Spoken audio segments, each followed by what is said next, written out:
Em nome do Pai, do Filho e do Espírito Santo. Amém. Que nosso Senhor Jesus Cristo possa suprir as deficiências de minha exposição. Então, meus caros, vamos à aula de número 50 do curso de Teologia Ascético-Mística, uma marca aqui em nosso curso. Se você está assistindo a todas as aulas, parabéns. Você é uma pessoa esforçada e constante e perseverante. Hoje vamos tratar da virtude da prudência com o nosso caríssimo Adolphe Tanqueray, no seu compêndio de teologia ascética e mística. Para quem não sabe, para quem está assistindo às aulas em separado, as aulas deste curso aqui são relativamente independentes. Se você está interessado só num tema, pode assistir sem problema. Esta aula da prudência aqui não requer um conteúdo anterior. Se bem, é claro que vendo a prudência dentro do contexto todo do curso ajuda a compreender muito mais, né? Mas cada aula é autossuficiente. Também lembrando o esquema que estamos fazendo, estamos tratando das três vias, da via purgativa, via iluminativa e via unitiva. Estamos na via iluminativa, estamos tratando das virtudes e agora vamos tratar da prudência.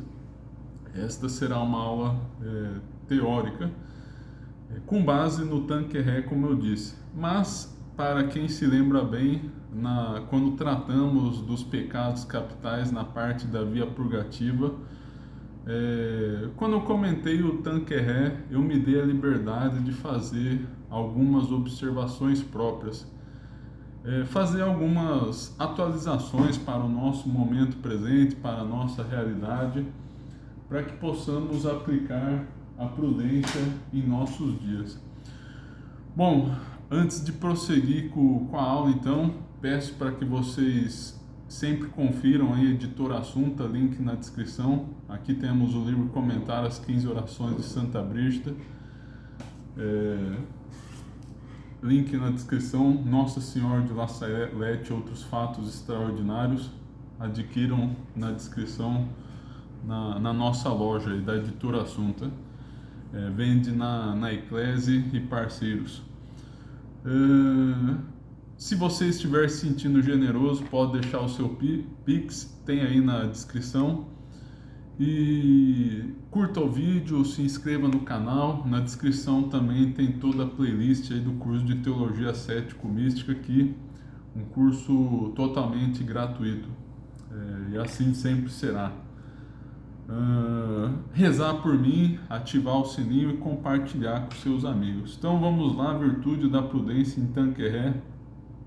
Eu uso uma edição do português de Portugal, acho que está no, podemos chamar de limbo editorial, acho que nem deve vender mais aí, né? Enfim, e no caso estou na página 482, mas tem um parágrafo também que é bom, que ajuda, que o parágrafo independe da edição, né? Aí no caso é o parágrafo 1015, divisão do segundo capítulo, dá um breve resumo de como as virtudes serão divididas. Vai começar pela prudência, depois da justiça, e vai falar da religião e da obediência, da fortaleza, da temperança, da castidade, da humildade, da mansidão. Então vamos lá para a virtude da prudência. Vai ser relativamente rápido, acho que são 10 páginas aproximadamente aqui do Tanqueray, e eu vou falar resumindo aqui, né, parafraseando, não vou ler tudo, né? A intenção é explicar para vocês com minhas palavras, e para que vocês também se interessem de ler o autor com seus próprios olhos. Então vamos lá. Sua natureza. Para melhor a compreendermos a prudência, demos a sua definição, seus elementos constitutivos, as suas espécies.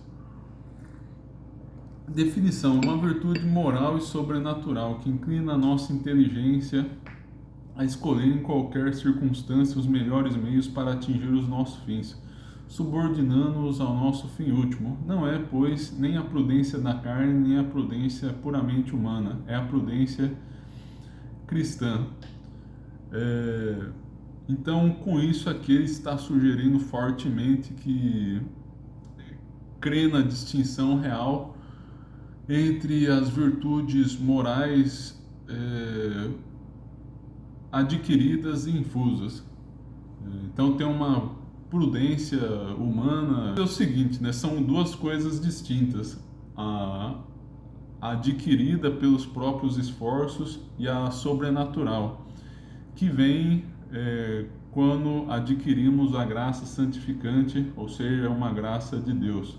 Porque há autores escotistas, principalmente, que não creem na distinção real das virtudes adquiridas e infusas. E também tem um sentido metafórico, às vezes, de prudência da carne. Aí não é virtude em sentido algum, é uma corrupção da prudência. É a pessoa que é prudente, sei lá, um ladrão que planeja todo o seu roubo, tem a sua estratégia aí para roubar, ele consegue calcular os riscos, o custo-benefício da ação. Então, a prudência da carne, né? Não é virtude de modo algum. Continuando, não é a prudência da carne. Esta torna-nos engenhosos para encontrar os meios de alcançar um fim mau. Como explicamos um caso de um ladrão. Nem tampouco é a prudência puramente humana, que busca os melhores meios para atingir um fim natural, sem o subordinar ao fim supremo, como a prudência do industrial, do comerciante, do artista, etc. Dá vários exemplos aqui. Como disse aí, uma pessoa, mesmo que não esteja em estado de graça, pode ter essa prudência aí, né? E é uma prudência virtuosa, mais limitada, porque se restringe ao meramente natural. É a prudência cristã que, apoiando-se nos princípios da fé, tudo refere ao fim sobrenatural, isto é, a Deus conhecido e amado na terra e possuído no céu. Certo que a prudência não se ocupa diretamente desse fim que lhe é proposto pela fé, mas tendo incessantemente diante dos olhos para procurar à sua luz os melhores meios de orientar todas as nossas ações para esse fim. Ocupa-se, pois, de todos os pormenores de nossa vida, regula os nossos pensamentos para impedir de se extraviarem fora de Deus, regula as nossas intenções para afastar o que lhe possa corromper a pureza, regula os nossos afetos, sentimentos e volições para os unir a Deus, regula até os nossos atos exteriores a execução das nossas resoluções para se referir ao nosso último fim. Há uma discussão de qual é a maior das virtudes, e claro, né, em vários aspectos, né, qual que é a maior das que são morais, ou seja, sem contar as teologais, e qual é a maior de todas as virtudes, contando as teologais também. A prudência aí é considerada pelos tomistas, e salvo engano pelo Tanqueray, a maior das morais, porque ela regula todas as outras. Inclusive este parágrafo que sugere fortemente essa ideia, porque a prudência regula todas as coisas. Mas há alguns autores que consideram a justiça. São Boaventura, por exemplo, creio que defendia que a justiça era superior. Uma das razões dessa divergência aí pode ser a questão de qual potência é superior, se é o intelecto ou se é a vontade. Lembrando que cada virtude moral regularia uma das potências aí, né? A prudência regula o intelecto, a justiça regula a vontade, a temperança regula o apetite irascível e a fortaleza regula o apetite irascível e a temperança regula o apetite concupiscível. O irascível das coisas difíceis, o concupiscível das coisas fáceis. Aí o Tanqueray continua: esta virtude, a prudência, reside propriamente falando na inteligência, visto julgar, discernir no que, em cada circunstância particular, é mais apto para obter o nosso fim. É uma ciência de aplicação, que é o conhecimento dos princípios juntos das realidades positivas, em cujo meio temos de organizar a nossa vida. Contudo, a vontade intervém para ordenar a inteligência que se aplica à consideração dos motivos e razões que lhe permitem fazer uma eleição esclarecida. E mais tarde para imperar a execução dos meios assim escolhidos. Então, está falando um pouco aí da relação da prudência aí com a inteligência. É o conhecimento aplicado às circunstâncias, né? E a prudência tem esse papel, né, de fazer as coisas universais chegarem às particulares. Então a prudência aí é essa virtude que vai fazer essa análise aí. A regra da prudência cristã não é razão só, mas sim a razão iluminada pela fé. Sua expressão mais nobre encontra-se no Sermão do Monte, ou da montanha popularmente aqui no Brasil, onde nosso Senhor Jesus Cristo completa e aperfeiçoa a lei antiga, desembaraçando-a das falsas interpretações dos doutores judaicos. A prudência sobrenatural tira, pois, à sua luz inspirações das máximas evangélicas, que são diametralmente opostas às do mundo. Para fazer a aplicação dessas máximas às ações de cada dia, inspira-se nos exemplos dos santos que viveram em conformidade com o Evangelho e nos ensinamentos da Igreja infalível, que nos vem guiar nos casos duvidosos. Assim temos a certeza moral de não nos extraviarmos. Por outro lado, os meios que ela emprega não são somente meios honestos, senão meios sobrenaturais. Honestos aqui numa acepção, ao meu ver, até bastante singular. Aqui só significa natural, só, né? Em contraposição a sobrenatural. Honesto geralmente é entendido como todo bem que é bom em si mesmo, né? Diferente, por exemplo, do útil, que é bom tendo em vista outro fim, e o bem deleitável, o prazer, né? O bem honesto é bom em si mesmo, mas é espiritual e aperfeiçoa a natureza humana. Por outro lado, os meios que ela emprega não são somente os meios honestos, senão os meios sobrenaturais. A oração e os sacramentos que, multiplicando as nossas energias para o bem, nos fazem chegar a resultados muito apreciáveis. Eis o que mais facilmente ainda compreenderemos estudando os elementos constitutivos desta virtude. Não é meu papel aqui falar de apologética, isso daí é um outro tema.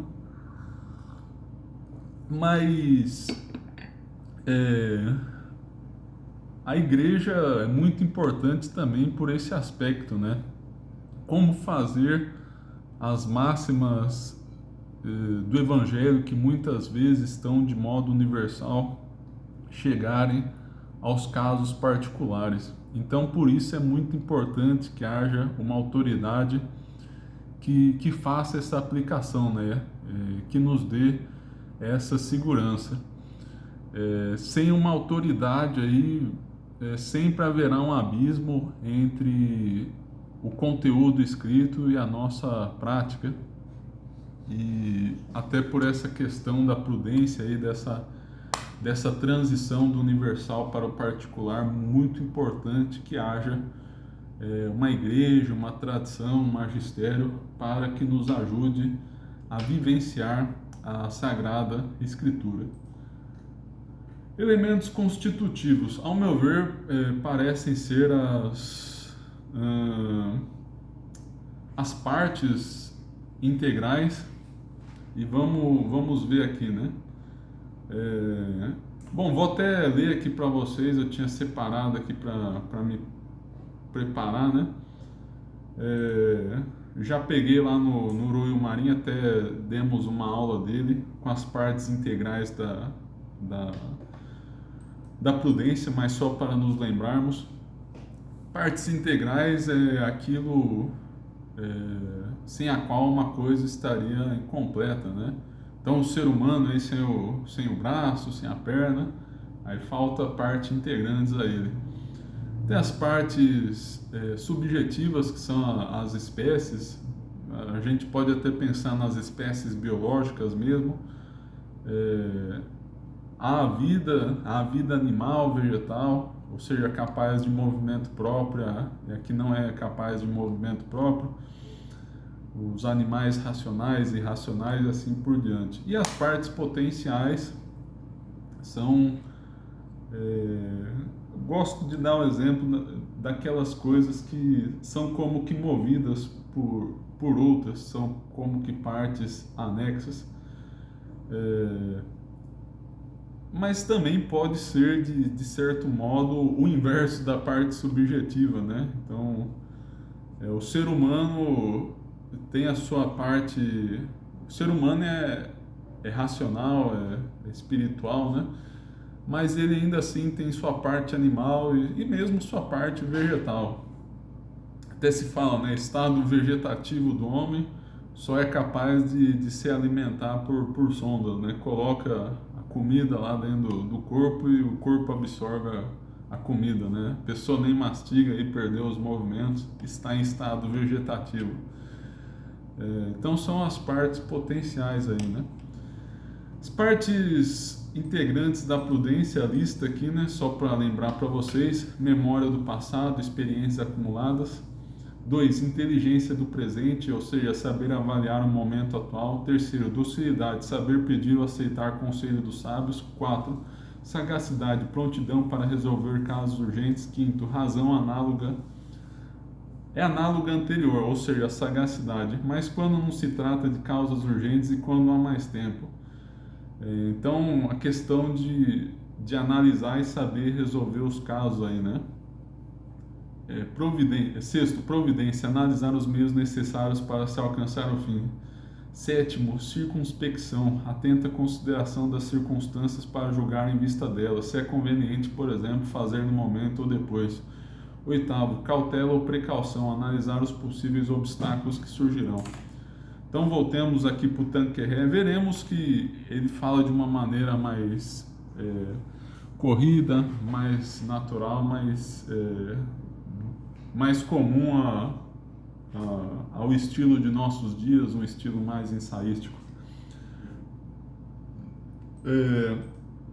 Elementos constitutivos. Para se proceder com prudência, 3 condições são particularmente necessárias: deliberar com madureza, decidir com sabedoria, executar com firmeza. Então, essas 8 aí, por assim dizer, estão como que subdivididas na questão da deliberação, decisão e execução.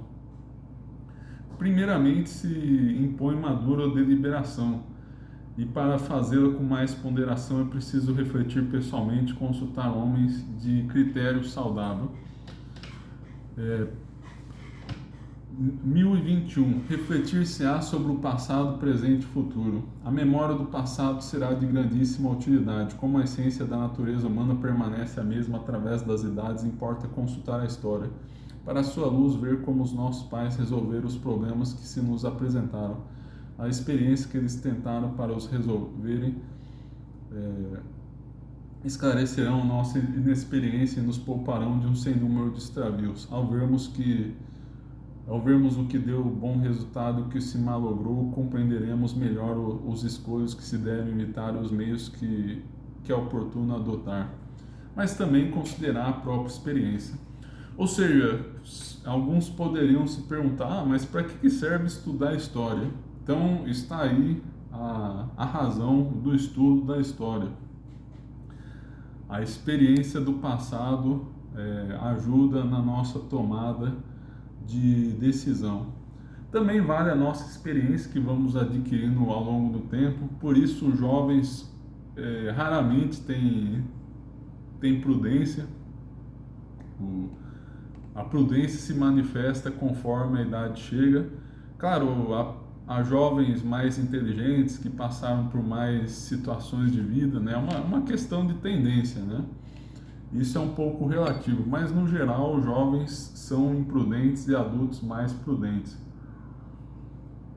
mas tomar também cuidado com a prudência da carne, como sabemos bem no estudo de história de nossos dias, inventam falsas narrativas contra a igreja, contra nosso Senhor Jesus Cristo e assim por diante, né? Também tomar cuidado aí com nossas experiências, as pessoas, é preciso um juízo sincero sobre elas, à luz de... É importante também a ciência para ajudar nessa reflexão, né? Porque a pessoa pode usar suas experiências como justificativas de erros, né? Sei lá, por exemplo, a pessoa foi traumatizada, alguém cometeu uma injustiça com ela, agora ela pratica injustiça com todo mundo, né? Isso daí é um vício, não faz parte da prudência. 2. Mas é preciso também atender ao presente, às condições diversas em que vivemos. Cada século, cada homem tem os seus traços particulares. E nós mesmos, na idade madura, já não temos os mesmos gostos que tínhamos na mocidade. Então, ficar atento a isso, é preciso de alguma atualização. E o mundo está cada vez mais corrido, né? Agora tem inteligência artificial, né? Tudo isso, e precisamos estar sempre nos adaptando. Claro, né? Sem nos desprendermos aí das coisas eternas, né? Mas alguma atualização é importante. E notar que mesmo nossas experiências são suscetíveis de, como posso dizer, né? O valor delas pode mudar, né? Podem já não ter a mesma aplicação no presente, né? Então precisamos ter essa flexibilidade. Inclusive aqui, né, no curso eu tento, principalmente nessa aula do Tanqueré, tento adaptar um pouco aí para nossa situação aí, né? Tento, se possível, me lembrar de algum caso aí do presente, fazer essa adaptação aí no nosso estudo. Enfim, até o futuro é prudente interrogar. Antes de nos decidirmos, é útil prever, quando possível, as consequências dos nossos atos sobre nós mesmos e sobre os outros. Pela memória do passado e pela previsão do futuro, é que melhor podemos organizar o presente. B. Parágrafo 1022. Não basta refletir, é necessário saber consultar os homens criteriosos e experimentados. Então, aqui se pensa sobretudo num diretor espiritual, mas pode ser um leigo experimentado, e também depende da área. A gente está falando de coisas espirituais aqui, mas no trabalho, por exemplo, um caso de consciência ali, é bom consultar as pessoas da área para ver como elas julgam e tomam decisões quanto aos problemas, né? Então é importante ter amizades saudáveis, né? Pessoas com as quais você possa se aconselhar e trocar experiências. E fala da importância aí de rezar também, que Deus é o principal conselheiro.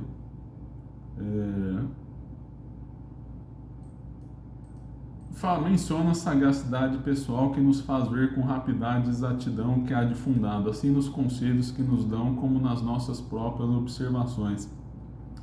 Então, o conselho não atrapalha também a questão de saber resolver você mesmo no presente, né? Não espere um conselho literalmente que vá resolver todos os problemas que vão surgir concretamente na sua vida. Há pessoas que ficam consternadas, assim, perplexas. Às vezes o diretor espiritual dá algum bom conselho, assim, mas chega na hora e aparecem outras situações aí, né? É preciso a sagacidade para você adaptar a situação, né? Claro, né?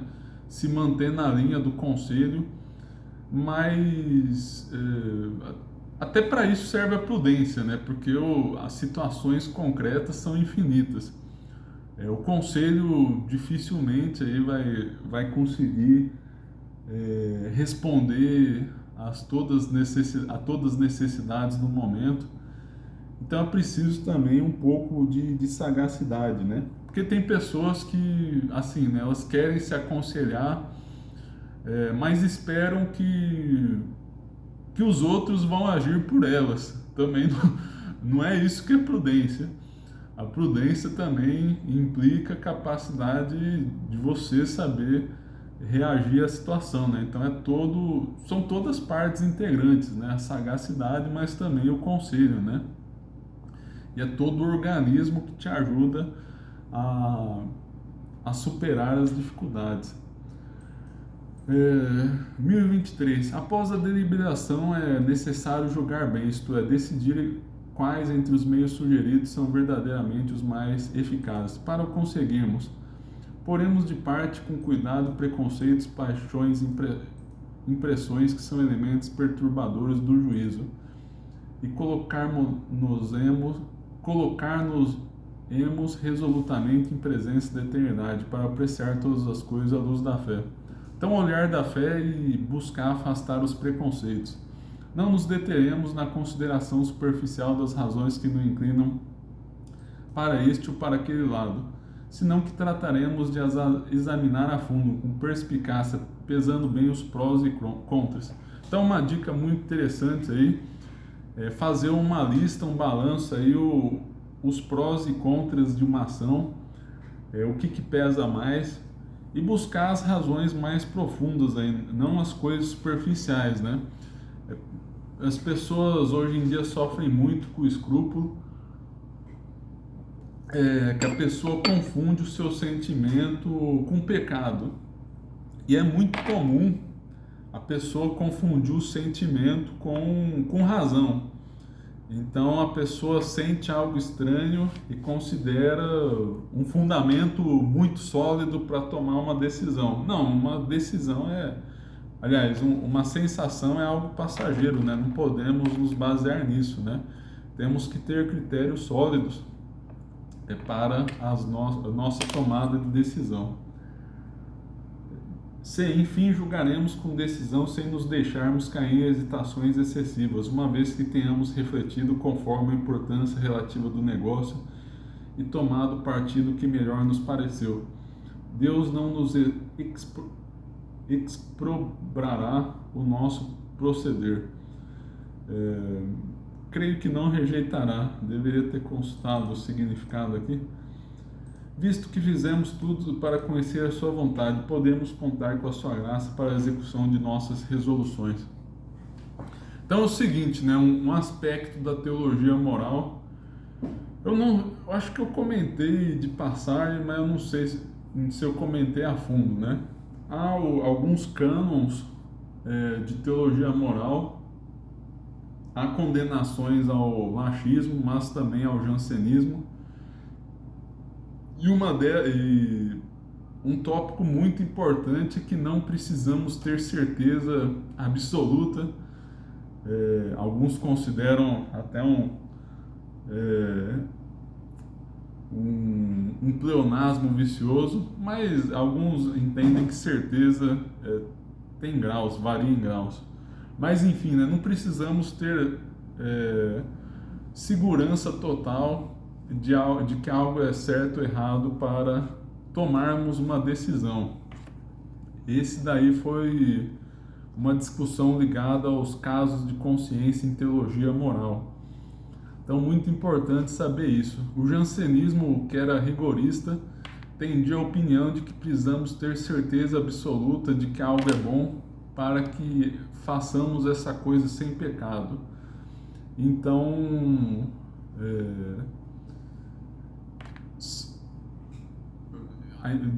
eu estou buscando um exemplo aqui para explicar, não me veio à mente. Vamos ver se surge daqui a pouco. Já o laxismo é o contrário, né? Se você não tiver segurança total de que algo é errado, você é livre para fazer aquilo. Então é quase impossível algo ser ruim, só se tiver muito claro e manifesto, né? Então, o jansenista aí tende a ficar neurótico, né? Porque por uma leve suspeita ele acha que pecou. um caso absurdo assim, né? A pessoa encontra R$ 5 na rua e começa a ficar nervosa pensando que alguém vai morrer de fome porque achou o dinheiro perdido ali, né? Claro, se você sabe quem é o dono, você deve devolver, mas se não for possível encontrar o dono, aí não tem problema ficar com o dinheiro, né? Já que aquela nota que você achou, outra pessoa iria pegar, ou talvez iria rasgar, se consumir ali na chuva, né? Então, enfim, né, a pessoa faz umas conexões causais muito remotas aí, pouco prováveis de acontecer, né? Se você sabe de quem é, você devolve. Se você não sabe,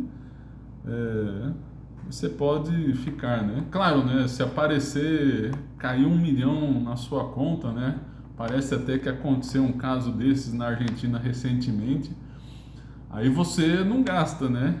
Provavelmente vão ir atrás aí desse equívoco aí. Teve o caso de uma pessoa que recebeu por engano uma nota preta aí, gastou o dinheiro e depois foi processado na justiça. Porque tinha dono o dinheiro, né? Não é porque houve um engano que ela poderia gastar todo aquele dinheiro, né? Mas enfim, né? Em caso de achar o dinheiro na rua aí, e nota pequena, né? Por ser coisa pequena aí, dificilmente também a pessoa vai procurar muito. Enfim, né? Aí já é outra situação. Já o laxismo seria o contrário. A pessoa, por uma vaga motivação, julgaria qualquer coisa como lícita aí, né? Sei lá, por exemplo, ler vários livros de literatura aí com conteúdo sensual aí, né? Pode até não ser uma coisa imediatamente para todos pecado, até porque há graus também, né? De sensualidade nos livros, mas a pessoa está sempre lendo aquilo ali como se ela nunca fosse ser atingida, nunca fosse ser tentada, né? E com o passar do tempo está adotando práticas contrárias à vida cristã, começa a adotar palavrões, roupas indecentes, né? Olhares maliciosos, né? Justo porque acreditava que provavelmente não pecaria lendo um entretenimento inocente, né? Era só arte, dizem alguns. Não é bem por aí, né? As más artes podem acabar nos contaminando. E na verdade não deve haver delongas na realização do projeto assentado, para o que 3 coisas requerem: previdência, circunspecção e precauções. Só fechando o raciocínio anterior, fiz essa longa digressão. Então você tem que, como diz Santo Afonso, ter um esforço comum, né? Você reflete um pouco, pesquisa. Hoje em dia na internet é fácil pesquisar um pouquinho. Se você tem dúvida antes de agir, né? Investiga um pouquinho aí, reflete sobre o que já te falaram sobre aquele tema na sua vida e faz. Se você está mais seguro que é certo, pode agir sem problema, né? Mesmo que você não esteja totalmente seguro. Então não fique enrolando, né? Porque há pessoas que querem ter o máximo de controle possível e ficam horas estudando aquilo lá, perguntam para várias pessoas, repetem, e aí se cria uma mentalidade escrúpulo. Se você faz um esforço comum, um esforço razoável, aí Deus não vai te penalizar por aquilo. Como falei, pesquise um pouco, reflita sobre a sua experiência passada e depois que decidiu, execute prontamente. Agora vamos à previdência, circunspecção e precauções. Previdência: prever é calcular de antemão os esforços necessários para realizarmos os nossos desígnios, os obstáculos que encontraremos, os meios de os vencer a fim de proporcionar o esforço ao resultado que se pretende obter. Circunspecção: é necessário abrir bem os olhos, considerar as coisas, as pessoas à direita e à esquerda, para de tudo tirar o melhor partido possível. Atender a todas as circunstâncias para nos adaptarmos a ela, observar os acontecimentos para deles tirarmos proveito, se são favoráveis para prevenirmos as suas consequências funestas, se são contrários. Precauções: vide comodo cautem ambuletes. Ainda quando se procurou prever tudo, nem sempre sucedem as coisas como as havíamos previsto, porque a nossa sabedoria é limitada e falível. É necessário, pois, tanto na vida moral como nos negócios, ter reservas, cercar-se de precauções. O inimigo espiritual tem contraofensivas, como acima explicamos. Então, explicando aí a previdência, circunspecção e precauções. Previdência é a sua estratégia aí, né, de coisas futuras, sobre os meios que você deve empregar. E ele se contrapõe, de certo modo, à precaução. A precaução é quanto aos obstáculos, às coisas ruins que podem acontecer no meio do caminho, né? Então, previdência, você saber separar os meios necessários para a consecução do fim, a realização dele. E precaução é se preparar e montar estratégias para os acidentes de percurso. A circunspecção é, de certo modo, analisar o presente. Um exemplo comum dado aí, né, pelos autores é avaliar se o que você precisa fazer está no tempo oportuno. Por exemplo, correção fraterna. Esse é um assunto complicado. Eu já tive escrúpulo quanto a isso, eu pensava que precisava ficar corrigindo as pessoas. Se bem que cada caso é um caso, né? Sempre avaliar isso também, né? Aí tem algumas pessoas que nunca corrigem ninguém e tem uma tendência mais laxista. Então, esperar o momento certo, às vezes a pessoa tá brava no momento, ou naquele momento que você for falar, vai ser pouco eficaz, então esperar a hora certa, né? Ou às vezes saber que muito provavelmente a pessoa não vai te escutar e simplesmente não corrigir, né? Porque você é obrigado a corrigir quando tem chance razoável da pessoa mudar de ideia, né? Então não adianta, não é obrigatório aí se a pessoa muito provavelmente não mudará de ideia, né? Então não fique tão preocupado com correção fraterna, se bem que sempre depende, né? As pessoas, aí você tem que ver o seu perfil, se é laxista, enfim, né? Isso faz parte da circunspecção também, né? Analisar o contexto, a situação, né? Para saber a melhor estratégia, né? As diversas espécies de prudência. A prudência varia segundo o procedimento pessoal. É dessa que havemos tratado. É social, quando tem por objeto o bem da sociedade. E como se distinguem três espécies de sociedade: a família, o Estado e o Exército. Se distinguem também três espécies de prudência: a prudência doméstica, que regula as relações dos esposos entre si, dos pais com os filhos ou reciprocamente; prudência civil, que tem por fim o bem público e o bom governo do Estado; a prudência militar, que se ocupa do comando e dos exércitos. Não entraremos aqui em pormenores, os princípios gerais expostos bastam para o fim que nos propomos. Aos esposos cristãos, aos governantes, aos chefes militares, compete estudar profundamente a aplicação destes princípios à sua situação particular. Então é o seguinte, né? Dentro do contexto aí de um curso de vida espiritual, o que importa é a prudência no geral e a prudência quanto a si mesmo na sua tomada de decisão, tendo em vista a santificação, né?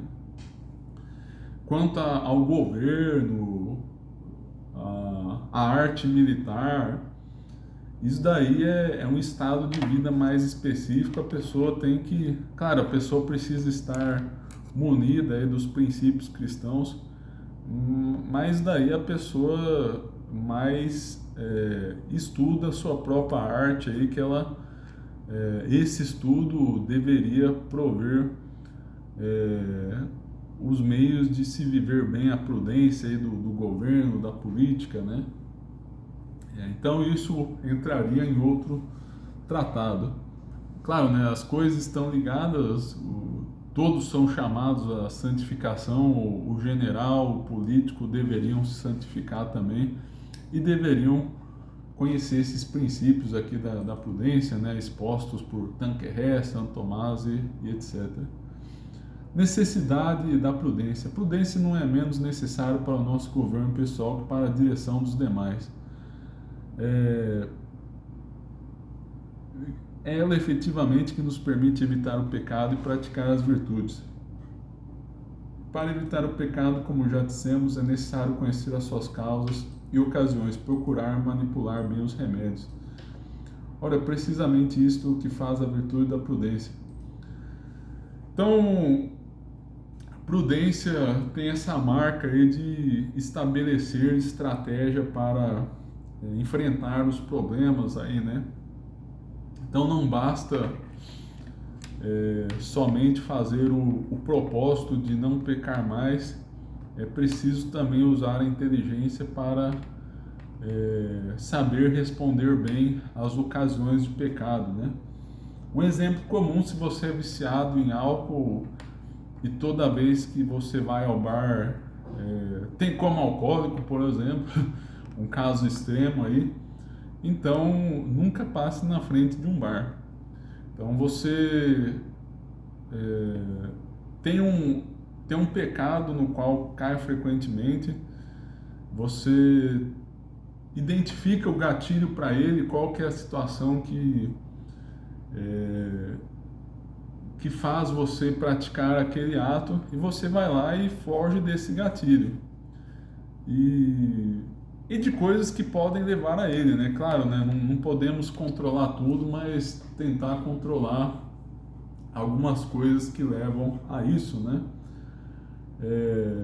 Geralmente a pessoa cai em bebedeira, vício de masturbação, vários tipos de pecado aí, né? Traição conjugal, né? Porque ela passa por um momento de frustração, né? É um antecedente comum. E se você já tem esses hábitos, né? Se isso já acontece com certa frequência, saber identificar as causas de frustração na sua vida e combatê-las, né? Pode ser algo do emprego, né? Tem alguém que vai lá e te xinga e te humilha. Então, buscar meios para não se sentir mal com isso, né? Claro, é uma coisa chata. Por outro lado, nosso Senhor Jesus Cristo foi humilhado pela nossa salvação, né? E se você não tem como mudar de emprego, mudar de situação, então aceitar e aguentar firme, né? Então você desenvolve estratégias, aí pode ser estratégia psicológica, pode ser uma estratégia no sentido mais comportamental, né? Em vários aspectos aí. Então você desenvolve planos para vencer o pecado e também para praticar o bem. Inclusive aqui, ó, para praticar as virtudes e facilitam assim a união com Deus, não é menos necessária a prudência. O estudo, né? A prudência no estudo, aquilo lá que mais te leva a Deus, né? O que tem conteúdo mais sólido. Não se estuda por Instagram e TikTok, algumas pessoas caem nessa ilusão. Aquilo ali é para fazer propaganda, aquilo ali não tem um conteúdo muito profundo, e aquilo ali é para te reportar a livros, a cursos, né, um conhecimento mais aprofundado, né? Mas não se iluda pensando que você vai progredir muito na vida de estudos com Instagram, TikTok, Reels de Facebook, né, seja lá o que for, esses vídeos curtos, shorts de YouTube. Então, isso daí é um modo imprudente de estudar, né? Estudar é um dever da vida do cristão, né? Buscar sempre estudar aí e se aperfeiçoar na vida espiritual, né? Mas também se aperfeiçoar nas coisas concretas, né? Como entrar no apostolado, você tem que ver a situação de sua paróquia aí, né? Como pode ajudar da melhor forma. Às vezes há dificuldades, há pessoas que estão ali por vaidade, por inveja, então tem que saber contornar tudo isso, né? Então faz parte da prudência. E por outro lado tem Deus nos chama ao apostolado a salvar almas, né? Então a prudência serve para lidar com todas essas situações. Mais necessária ainda para o exercício de certo número de virtudes que parecem contraditórias: a justiça e a bondade, a doçura e a fortaleza, as santas austeridades e o cuidado legítimo da saúde, a dedicação ao próximo, a castidade, a vida interior, as relações. Então a prudência aí ajuda a equilibrar as coisas, né? Porque sempre estamos tendendo a um extremo. Se a gente não fizer nada, a gente vai cair vai para o outro lado do mundo, né? Então a prudência tem essa capacidade de moderar aí, né? Ao menos de um ponto de vista diretivo. Ela analisa aí e vê qual que é a solução ótima e moderada, né? Quando se trata de praticar apostolado, não é menos necessária a prudência. Aí vai falar na pregação. É muito interessante isso, né, da pregação, que analisar o seu público, o seu perfil. Eu vejo algumas pregações do Brasil que faltam muita prudência aí. Por exemplo, vou falar uma aqui até polêmica aí, sobre os fariseus. Muitas pessoas falam, claro, né, está no Evangelho, tem que falar de algum modo, né? Mas falam muito aí das pessoas que seguem leis só pela vaidade. E claro, tem um pouco disso em todo lugar. Mas assim, no Brasil, eu estudo culturas estrangeiras aí, né? Já conversei muito aí com gringos estrangeiros. O brasileiro é uma pessoa, ele não entende direito a finalidade das leis. Então, quando o brasileiro vai na Europa, assim, né, ele tem muita dificuldade de entender certas coisas, assim, né? E uma má fama do brasileiro, é triste dizer, mas é até considerado ladrão muitas vezes, né? Por exemplo, a questão do metrô, do trem, do ônibus, que em muitos lugares, pelo menos há alguns anos atrás, porque hoje em dia já tem imigração em massa aí, né, de pessoas que não respeitam a cultura local. Claro, né, não sendo contra a imigração no geral, né, mas se você tá viajando para o país, você tem que respeitar as normas locais, né. Dá um exemplo do seguinte, né, que em muitos lugares não tem cobrador de ônibus, metrô, seja lá o que for. A pessoa mesmo que pagava e se autentificava em alguma máquina aí, né, deixava o bilhete, enfim, né, alguma espécie de verificação, né? E o segurança só verificava isso tipo uma vez por ano aí, né, só para garantir, né? E funciona bem, todo mundo pagava no geral, né? É uma coisa que dá muito resultado, né? Aí conhecer a história de um brasileiro que foi para lá, isso uma brasileira contando aí, né? Isso de um amigo compatriota. Aí esse compatriota aí falava, não, já que não estão cobrando, não vou pagar nada, né? Eu prefiro pagar a multa que é mais barato, né? Se o cobrador me pegar uma vez por ano aí, né, na quantidade que ele verifica, eu vou economizar. Então vejam só a mentalidade do brasileiro, né? Bom, contei toda essa história para dizer o seguinte: as pessoas não entendem o que é uma lei aqui, então é muito difícil que haja fariseus aqui no Brasil. Se a pessoa não entende o valor da lei, como é que a pessoa vai se envaidecer pela lei? Porque vemos no Evangelho, né, os fariseus se gabavam de decorar as leis, mas na prática não realizavam, né? Mas o problema no Brasil é muito mais grave, porque as pessoas nem sequer conhecem as leis. E é a mesma coisa na igreja aí, né? Eu falei do laxismo, rigorismo, aí as pessoas no Brasil tendem ao laxismo, né?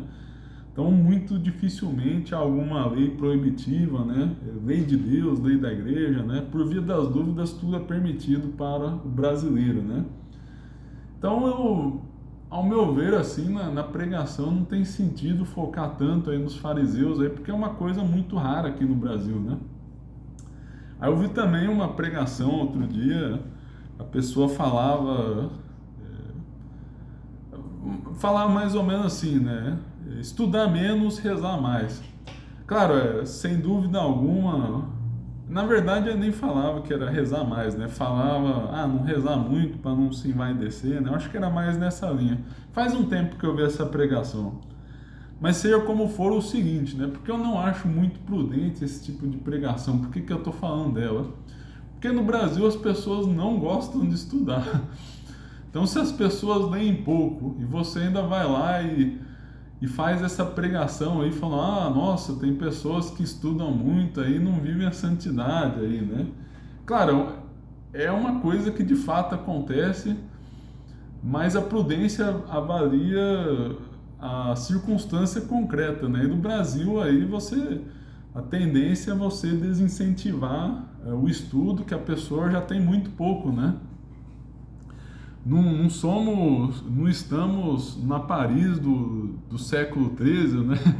Onde andávamos e nas esquinas achávamos Santo Tomás, São Boaventura e tantos outros. Então, as pessoas têm não são muito afeitas ao estudo, né? E eu acho que a pessoa não foi prudente aí na pregação dela. E o público a qual ela estava pregando, claro, era um público popular, né, de pessoas simples que não estudavam muito, né? E ela estava pregando como se fosse para doutores na lei, né? Então é muito importante observar isso daí. Vai falar do confessionário aqui, vai ser para o padre, né? O padre tem que analisar a situação da pessoa. Mas se você é leigo que está confessando, nem pense muito nisso. Tente confiar o mais cegamente possível, né? Claro, às vezes o padre diz algo contra a fé, contra a igreja, algum pecado, né? Às vezes pode acontecer, mas só não confie se você estiver muito seguro de que o padre está errado. No geral, confie bastante. Aí vai falar em batismo, primeira comunhão, casamento, extrema-unção, funeral, ou seja, analisar a situação do momento, né, para você ter a resposta mais adequada. E o mesmo se diga da administração temporal das paróquias. Claro que não sei se tem algum padre assistindo meu curso aí, né? Ficaria muito, muito honrado, mas provavelmente são só leigos. Como eu falei, né, muitas dificuldades aparecem, há invejosos, os donos da paróquia aí, né, pessoas que querem fazer do seu jeito, mas acabam indo contra o Papa, contra os documentos da igreja, né, e tem que saber lidar com tudo isso, né. Meios de se aperfeiçoar nessa virtude. O principal é a oração. O princípio geral que preside a todos os demais se aplica a todas as almas e referir todos os juízos e decisões ao fim último sobrenatural. É o que aconselha Santo Inácio, logo à frente dos exercícios espirituais, na meditação fundamental. Então temos que ordenar tudo ao fim último e temos que conhecer bem o que é esse fim último. Mas também meditarmos como fazemos a transição de uma coisa a outra, né? Como falei, a prudência tem esse caráter aí. Notemos, contudo, que esse princípio não será entendido do mesmo modo sempre. Os principiantes, considerando o fim do homem, insistem naturalmente na salvação, os perfeitos na glória de Deus. Esta segunda maneira em si é melhor, mas não poderia ser compreendida e gostada, saboreada por todas as almas. Então o Tanqueray fala dos graus das virtudes. Aqui na prudência não tem muito aqui, mas tem uma breve menção, né? A prudência dos iniciantes o mais urgente é largar o pecado. Essa é a coisa mais urgente de todas. E, claro, né, se a pessoa conseguir pensar no fim último, glória a Deus, mas a tendência não é muito essa, né? Ela desenvolve aos poucos essa mentalidade. Mas quem já está mais avançado aí, faz as coisas de modo mais puro, por amor, maior amor a Deus, né? Enfim. E os iniciantes combatem mais a prudência da carne, ou seja, do mundo, as malandragens, e tentam se focar mais na busca de Deus. E rejeitam com cuidado a astúcia, o dolo, a fraude e os enganos aí nos negócios, né? Não usar os meios ilícitos, mas buscar sempre os meios lícitos. Trabalhar para mortificar os preconceitos e paixões. Muito importantes daí, né? É que isso perturba o nosso juízo. Temos que estar sempre fazendo um balanço de nossas crenças, porque acreditamos no que cremos, se temos bons motivos para isso, e nossas paixões, buscar não agir influenciados pela raiva, pelos prazeres venéreos, enfim, todo esse tipo de coisa. Combater a leviandade de espírito, a precipitação no juízo ou em consideração. Os iniciantes têm essa tendência aí, né, de agir sem pensar, sempre respirar fundo antes de cada ação. Aí, claro, a pessoa depois, muitas vezes, acaba adquirindo o vício oposto, e fica até um pouco escrupulosa, né? Pensa demais antes de agir. Não, pensar normal. Claro, cada problema é um problema, mas sempre que possível, pare e pense um pouco. Aliás, isso daí é outro problema do Brasil, as pessoas não pensam antes de falar. Até estudos tinha visto isso daí na faculdade uma vez, né? As pessoas, na hora de se falar no Brasil, elas se atropelam umas às outras. Há países onde você, para a pessoa começar a falar, né, ter a troca de turno, como se diz, é preciso dar uma longa pausa aí de vários segundos. Então a pessoa só se sente segura para começar a falar quando a outra para e fica esperando, assim, né? Às vezes coisa de 10 segundos, assim, né? Bem mais lento. Já no Brasil não, as pessoas estão sempre disputando aí para ver quem tem a voz aí, né? E, às vezes as conversas se desenvolvem quase que no tapa aí, né? Então, começar a pensar mais antes de agir. Mas também não pensar muito. É muito raro, assim, uma situação que você vai ter que meditar, sei lá, mais de meia hora, assim, né? É claro, há situações muito graves na sua vida, às vezes você precisa dar uma volta no parque e meditar longamente aí para tomar a melhor decisão, né? Mas daí é bem raro, né? Geralmente alguns minutos refletindo bastam, né? Quanto às almas em progresso, também fala para evitar a indecisão, eu já comentei isso de certo modo. Claro, né, a tendência mais à precipitação no nosso contexto, mas também tomar cuidado com a hesitação. Quanto às almas em progresso, estudar as palavras e ações de nosso Senhor Jesus Cristo para nelas encontrar uma linha de proceder e atraírem assim pela oração e imitação as disposições do divino modelo. Então, a imitação de nosso Senhor Jesus Cristo, isso daí é um discurso até típico da via iluminativa. Quanto ao seu ensino, resume-se nestas palavras: buscai primeiro o reino de Deus e a sua justiça. Vigiai e orai. Então, ter sempre esse espírito de oração e ver tudo à luz da fé, né? Temos que ter motivações cada vez mais sobrenaturais. Meditar esta doutrina, exemplo, suplicar ardentemente a nosso Senhor Jesus Cristo que nos comunique uma parte da sua prudência. Tal é o meio principal de se aperfeiçoar a alma nesta virtude. Cultivarão em seguida os elementos constitutivos da prudência de que falamos, a saber, o bom senso, o hábito de reflexão, a docilidade em consultar os outros, espírito de decisão, espírito de previdência e circunspecção. Então, analisar a situação, se decidir e agir, os 3 pilares aí da prudência. Análise, decisão e execução, distribuídas aí nos oito partes integrais da prudência. Darão, enfim, à sua prudência as qualidades que assinala São Tiago, que depois de haver distinguido entre a verdadeira e a falsa sabedoria, acrescenta: qui autem de sursum est sapientia primum quid pudica est deinde pacifica modesta suadibus plena misericordia e fructibus bonis non iudicam sine simulatione. Alguns autores consideram que sabedoria pode ser usada, o termo, né, no sentido de prudência.